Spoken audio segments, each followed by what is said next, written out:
All right, Bards, well, Mr. 185 points isn't with us tonight. No, he's gone into hiding.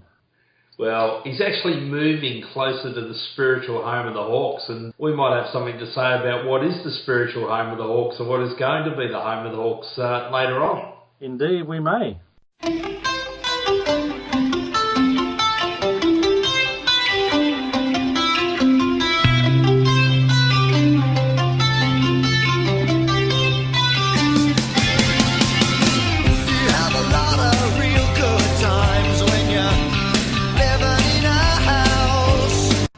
All right, well, let's get into the game that both sides adding up their scores didn't add up to 185 points either. But what was the scores? Hawthorn 14-9-93 defeating Gold Coast Suns 6-4-40. But I know it was wet conditions and you went down there, and I probably should ask you first of all, how did you find the sunny conditions of Launceston? Well, at times it was sunny, Grant, and then the next minute it was windy, then it was raining, then it was sunny, then it was windy, then it was raining. Pretty much blew a gale all day from the one end as it normally does down there, and the weather just kept coming in and going out again, so quite an interesting day. What I found interesting was the extent to which the wind was influencing that ball. I don't know whether you really saw it at the ground, but to watch it on TV, especially if I remember rightly, looking at the screen, you're at the right. Yep.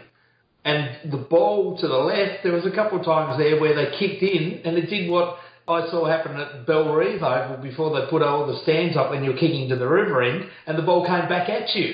It was interesting. I was watching them in the warm-up, and the Gold Coast players were kicking to that left of screen in the warm-up, and they were having their nice shots from 50 and starting them on about the left goalpost and watching them sail out of bounds on the full, a bit like Mitch Hallahan's kick did during the game. And I thought our Hawthorn boys were a little bit better when they had their quick warm-up up there before the bounce, and they were keeping the ball low into that wind. But yeah, it definitely had a huge effect on the game, and it just made it scrappy, even going forward with the wind in the first quarter, and that's, I think, why we didn't get going. They had to really think about where they kicked the ball when they were kicking for goals. When they're kicking to the end that you were at, they had to go to the right, yep. And you saw the ball come back, and at the other end they had to kick far left and just hope the ball caught the wind at the right time. Yeah, no, it was the strongest day I've seen down there in the times I've been to games there. But yeah, once they sort of got the idea, they weren't too bad. My concern, though, is, OK, the weather was pretty ordinary, but another slow start. Big concern, isn't it? These first quarters, we just can't seem to jump out of the box, and this time it was lack of wanting to get the ball forward. I think Gold Coast, at the start of the second quarter, they sort of showed how it was done with a few long kicks to big targets with the wind. We just didn't seem to want to do that, but we kept turning the ball over and trying to possess it. So, yeah, very disappointing the way we started. I always thought we were going to win the game, but the writing was there that it wasn't going to be the walk in the park that we'd hoped. And the highlight of the day, the apple bobbing competition. Apple bobbing competition before the game. And it wasn't even bobbing for a single apple. They had, I think, 4 people lined up, each with their own bucket of apples. And they had to bob for an apple, then run to the other end and drop it in another bucket and run back and get another one. Most of them had ponchos on. They were tripping over them as they were tearing in the wind as they were running back and forth. It was quite an amusing sight. You can see what happens to a state that only had 2 television stations for most of its life. Yeah, and the other competition was a dancing competition in the crowd. There's actually a few takers for that because the prize inside in the super box, the IONet lounge. So there were quite a few people jumping up and dancing, trying to get out of the weather. So you got up and did your 2-shoe shuffle? No, well, there was only 2 spots available and there were 4 of us, so it wasn't worth the effort. You could have ditched Jeff, couldn't you? Yeah, possibly. Now, you actually put a question up here talking to Jeff. What was the answer to that question? For those who don't know and didn't read, I was on the plane with the players on the way over. And Gunston was walking around where the players were sitting and collecting $5 off every player, putting it in his little bag. So we were wondering what that money was for. And the answer is, Bards? Well, curiosity got the better of me, and I contacted Ben Ross last night, who was previously on our list. And he informed me it was for what they affectionately known as a Bag Lotto. Do you know what Bag Lotto is, Grant? No, I don't, Bards. All right, so you've got 22 players on the plane. I don't know if the coaches are involved, possibly. So they all throw $5 into this bag. Little plastic bag. When they get to Launceston, they get off the plane, they go stand at the carousel. First person's bag to pop out the magic little door, you take the cash. Brilliant. So they're not allowed to gamble on football, but they're allowed to gamble on bags. Excellent. And who won? I don't know, because we didn't have any luggage to pick up, so we were straight out the door and in the taxi before the luggage came around. All right, so if anyone knows who won this week's Bag Lotto, can they let us know? But just on that still, as I said to my wife, they obviously weren't playing that a few years ago when we first started going to Tassie. Because when I first went down there to watch Hawthorn play, there was no carousel. The man on his ute drove in with a trailer full of bags and parked out the front, and you walked out and picked your bag up off the trailer. That is right. In fact, the last time I flew into Launceston, I left Melbourne with 3 bags checked in and I arrived with 2. 45-minute flight and I managed to lose a bag. That's a good effort. Which is why I don't fly into Launceston. But anyway, we move on. Now, goal kickers. We had 14 goals. Was it a good spread, do you think? 9 goal kickers out of 14 wasn't too bad. So just the multiples, 3 to Bruce and 3 to Hale. Hey, Gunston and Ruffy as goal kickers doing nothing.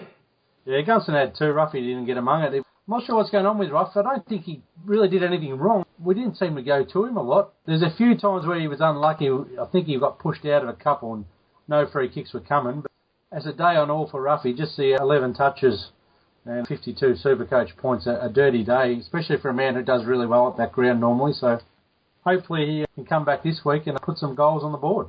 You'd have to say purely he was unlucky because of weather conditions not to play. Yeah, purely for weather. He obviously jumped straight back on the plane and got back in time and played for Box Hill and kicked 3 Sunday rather, so that was a good effort. I'm disappointed Mr. 185 points isn't here because I would have been interested in his thoughts on Matt Suckling, so I'm going to have to ask you what you thought of Suckling's game. I thought his game was all right. He had plenty of it, used it fairly well, which is better than what he has been as far as use goes. I don't think he maybe had a couple of clangers, but nowhere near what he was doing. But I think he was lucky to get back in that side. I would have thought perfect opportunity to get another game into Anderson rather than Suckling, but I guess he was last out and first back in. And Poppy, a foot sprain? Yeah, Chris Fagan was on the website today saying he's touch and go. You'd imagine we'd err on the side of caution, but from what he was saying, he reckons he's right. I can imagine Poppy be one of those blokes who'd never give up a game if he thinks he can play. So we'll see what happens come selection Thursday night, I guess. Fair enough. And last of all, Daniel Howe, good debut, but I just wonder the amount of times we were clapping every time he got the ball and for a possession. Was that because it was so bloody cold where everyone was warming up their hands? Yeah, and there was a little factor of boredom as well, I think. I think we had Daniel Howe's mates. I don't know if they drove down from Yarrawonga and flew to Tassie or what, but there seemed to be a bunch of blokes behind us that were very keen to recognise him by name every time he went near it. But look, he had 11 touches and used them all perfectly. Didn't try anything too flash, but he did run hard and he was blowing very hard a couple of times, getting up and down the ground. But good, easy way into it for him. I would have liked to have seen him play. Give Suckling the vest instead, but yeah, he had the vest and he did all right. It's amazing when Adam's not here, we talk serious football, don't we? Yeah, well, we don't have to compete with him for airtime. No. All right, well, competing. Votes. Okay, votes are... This bloke had a ripper game. Liam Shields, 5 votes to him, 28 possessions at 75%, but he had 12 contested possessions or something like that, but he had 14 tackles, which was a big one, which I liked very much.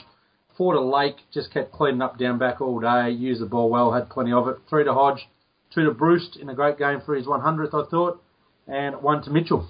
He's a bit stiff, Mitch. He's had 36, but he did butcher the ball a little bit. All right, well... Well, hang on. 8 clangers and he went at 64%. Don't justify your votes to me, Bards. Oh, we did the old oof. Well, Adam says the Bardslow lacks credibility. He might call you up on this one. Well, he couldn't have a Wedders because he'd only get votes for like 5 or 6 games a year because he's never here. No, well, Bards, I actually was going back and doing a bit of admin on our other site, which we don't hardly use. Well, we don't use, to be honest. And you might recall that we did a cricket show. And we might have to do that again with the Ashes coming up. Yeah, it was the start of the last Ashes. Get it going again. Yeah. Do more than one test this time. Yeah. And last time, we introduced, rather than the Alan Border medal, we introduced the Adam Wedlock medal. Still yet to be awarded.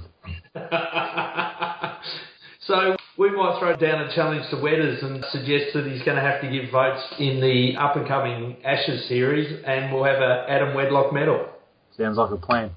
All right, well, we better go and take a break, and we'll be back shortly.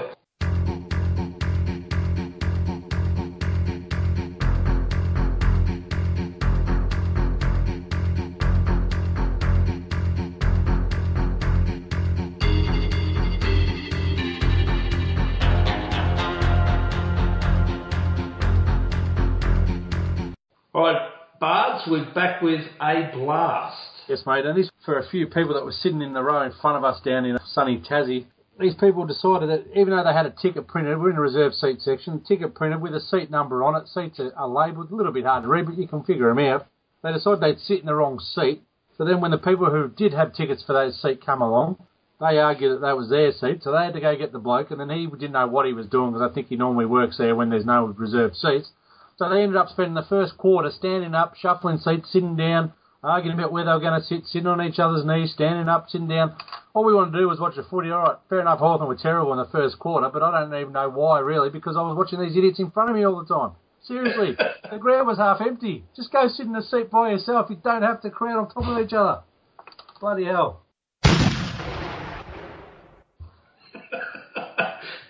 Welcome to Tasmania, Bards, where it used to cost $5 admission and you could sit where you liked. What I'd like to add is my friends that went with me, a couple of them hadn't been to a game in Tassie before, and they loved the fact that after we walked in the gate, and I shouldn't say gate, it's just an opening, there's no actual fence or turnstiles, you could probably push past if you wanted to, but just scan your barcode on a little handheld and in you go. We turned to the left to the Lions Club van where you could get a piece of Scotch fillet in a piece of bread with some onions for $4. I don't know, it might have been $7. You could get a sausage in bread, you get a hamburger with coleslaw in bread. It was sensational. All this food, cheap and proper food. Unreal. And after the game, did you duck down to Ross and get a scallop pie? No, we avoided the scallop pies. But yeah, we did find the commercial hotel in Launceston quite appeasing after the game. And is that what the answer to Jeff's question is? Why was it that Launceston did you over, Bards? No, that was actually a genuine illness, believe it or not.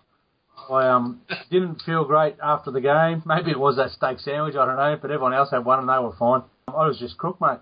Put it this way, everyone who knows me knows I'm pretty good on the tooth, and pizzas got delivered back to our little apartment there, and I got up, paid for the pizza, sat down, grabbed a piece of garlic bread, took one bite and went to bed. Could not even eat, and that was no good at all. So yeah, my drinks that I had for the night stayed in the fridge and I went to bed. Woke up, cooked the next morning, and it continued all the way home from on the plane. So yeah, I had a great day. Well, that's the chance you take when you go to Launceston, I keep warning you. Let's just say it's lucky that I'm quite familiar with the layout of the Launceston airport. Fair enough. Now, we're in that part of the show where we talk about anything we like, as long as it has some relevance to Hawthorn or football. And we just received an email from Andrew Newbold about Dingley. Now, I said to you, the only thing that I knew about Dingley is that Jet were from Dingley, or Dingley Village to be specific. But apparently we bought a block of land, going to build a shack. Yeah, I was onto this a few months ago, to be honest, via some nice forums and people online. What's the positives, Bards? It'll be interesting. I went to the Inside the Huddle function last year, and they showed us what Tottenham Hotspur have got in Manchester City, and it's just ridiculous the sort of facilities those people have got. But that's the aim for Hawthorn long term, is to be the best at what's available. And while Waverley was fantastic when we went there and we were the envy of everyone else, they've all since managed to build their own. And our facility's just not as good as a lot of the others now. So I think the benefit is that we can set up a facility that's state-of-the-art. Obviously, they talk about admin there as well. And he did mention Newbold at the start of his email, something about it somewhere where the supporters can feel at home. Something along those lines, I think he said. So hopefully there's something there for the supporters, whether it be a Caroline Springs type setup where we have some sort of club, or even if it's just enough area where we can actually park cars and attend training without having to get on shuttle buses. That'll be a good thing come finals time if we're there again. Yeah, I have to say that the thing I did miss when we went to Waverley was the social club went. Now, that's okay for me because I've never lived too far away from the social club. But when we went out to Waverley, there was just a training facility, an admin facility, a recording studio, which is how we got to get onto this particular gig. And apart from these shops, a merchandise shop. There wasn't anything for the supporters, so it would be good if they could bring that aspect back in, wouldn't it? It would be, mate. And look, whether the area is ideal, I mean, have a look at an overhead shot of Melbourne out to the east. There's not a lot of areas where there's that sort of amount of land that's untouched, and that's why we're going that direction. Probably a little bit more awkward to get to than Waverley, but you've got to think about as a workplace and a training facility, I'm sure the players and admin staff are going to be happy with the state of our facility and a little bit of travel. So it's still close enough to the city. It's a pretty central spot, really. So a while ago, Chadstone was sort of considered the middle of town. It's moved out since then, so it's not a bad spot. Just be nice if they built train lines out there or something so you could have a beer and not worry about driving. Yeah, I guess, from Springvale Station, you still a decent walk down Springvale Road to get to Dingley, and from the other direction, you're coming a fair way out of Dandenong or whatever, so it's sort of in a awkward spot as far as train lines go, but there's plenty of roads that lead that way, so we'll see. It's all an idea at this stage. Obviously, according to the email, they've got a 5-year option to make good on the offer, and if they choose not to, it costs them nothing, so, we'll see. It'll be a while away. So Bards, we got into supplying video last week, a bit of video footage. We lifted up the technical stakes. There's one piece of footage that's been going around that we thought we'd add to the collection this week. Jonathan Simpkin's goal for Box Hill. Box Hill can cement themselves in the top 4. Northern Blues trying to get themselves out of the lower reaches of the VFL table. Look at this space. Look at this space. For Simpkin, and we've seen Box Hill score once today in this kind of situation. The foot race is on, and leading the foot race is Ryan Shoemakers. He went off the ground. It was a 100-metre sprint from the middle of Box Hill City Oval. He overtook his opponent, Paul Durago, off the ground, kicked the goal. What a way for Box Hill to end the quarter 3. What a cracker. Yeah, not bad. He looked up the ground. No one there. I'll just put a top, stick it out there, and hopefully someone runs onto it. Well, he's probably kicked it on the fly 60, and it's bounced and kicked on another 30 metres, so not a bad effort. But the poor effort of the whole thing was a commentator who's called Shoemaker's kicking it off the ground. He wasn't even in the same frame as the ball. As the worst commentary of all time, he's kicked this ripper goal, and you want to hear him talking about Jonathan Simpkin and how far he's kicked it. And apparently Shoemaker's led the race, ran past his opponent, and kicked it off the ground. Well, he's got long legs because he's kicked it from out of frame.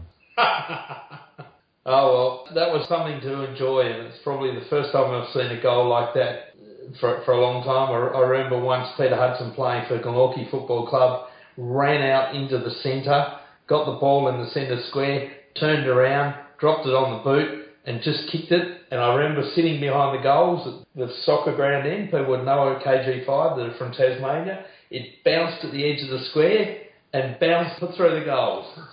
Sensational.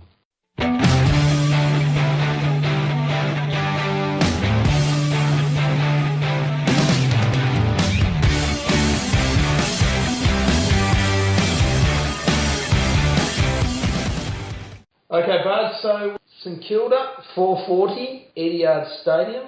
Really bugger of a time, given the long weekend, really, isn't it? You can't get away for the long weekend. If you do, you're not going to get to watch the game unless you go to the pub or something like that. Are you going?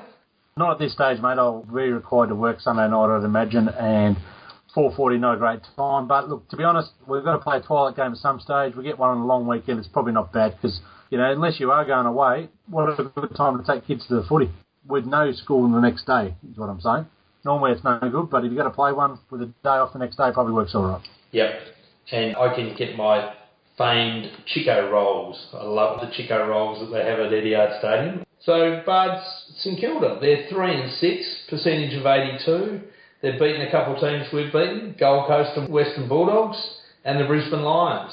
Yeah, they're not going as bad as what I all thought, I guess. I didn't expect them to beat Brisbane, but they're all over the place as well. So, look, I don't think this is going to be a match that's going to give us too much trouble, despite it being an even number, and even number games we haven't won all year. But I think we've got enough to get over these guys. But look, they're on the improve, St Kilda, but they're still lacking some key position players, and I just don't see their midfield being able to hold ours or their backline holding our forwards. Is this a chance to get off to a good start in that first quarter and prove that we're not a slow starting team? Absolutely. It's going to be hard to prove we're not because we haven't been so far, but we start the turnaround. So, yeah, the first quarter should be the big focus this week from Clarkson. That should be number one priority. Get off to a good start and you're not going to lose this game. So, yeah, I'd be all over that if I was Clarker. Now, last time we played St Kilda, we won by, 99 points or something in that range. I know it was a pre-season game. It didn't really count for much. Is there going to be that sort of gap between the two teams? It's hard to say, mate. I wouldn't expect it to be quite that big. Good conditions at Etihad, I guess, with the roof shut, so anything's possible. But I don't think I'll be pulling out a Wedlock 185 this week. I'd imagine we'll win by 10 goals, as we do when we win this year. But it'll be interesting to see. All right, well, we'll officially do nearest to the pin very shortly. Who's in and out? Well, obviously Lewis and Birchall went out late in the piece last week. Do they come back in? Yeah, look, I'd imagine those two would play. You'd imagine there's possibly a rest of someone else. I'd say Piopolo's not 100%. No point risking him, and they may find an excuse for someone else to miss a game without wanting to flirt with form too much. So I'd imagine Shoemakers would probably be a good chance to come back in. I guess you've got to reward him. He had a good game the week before. He only went out for balance in the wet. It's going to be dry indoors, so imagine he gets back in the side. Little and Suckling are probably the ones to look out, and you don't know what they'll do with Howe. I'd like to see him get a full game, but he could go straight back out as well. So, yeah, I guess it's a bit early in the week to really speculate, but we'll see what happens. And our little mate Hawthorn, Bards, he's doing quite well. Mate, he's a running machine. He probably needs to develop his body a bit more, but, I mean, Brad Hill was similar to that. He got pushed off the ball fairly easy in his first year. By the end of the year, or the second season, he was doing quite well. So he just runs and runs. I think he had something like 4 rebounds out of 50 and 5 inside 50s last week. So that's what you want from that sort of player, playing on the wing, working both ways. So, yeah, had a good game again down in Tassie.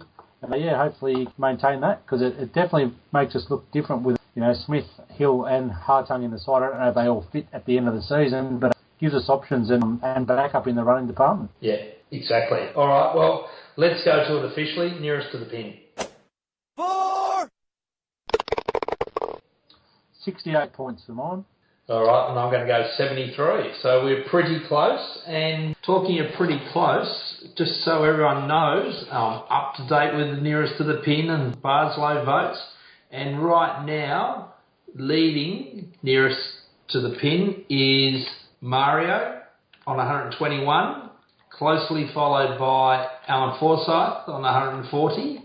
And following Alan is Mark Langdon on 147. How about Wedders? 284. I'm probably not much closer. 214. I'm on 247. I could go through everybody, but we won't. All right, Bards. Well, on that, let's wrap her up. Go Hawks. Down Hawks.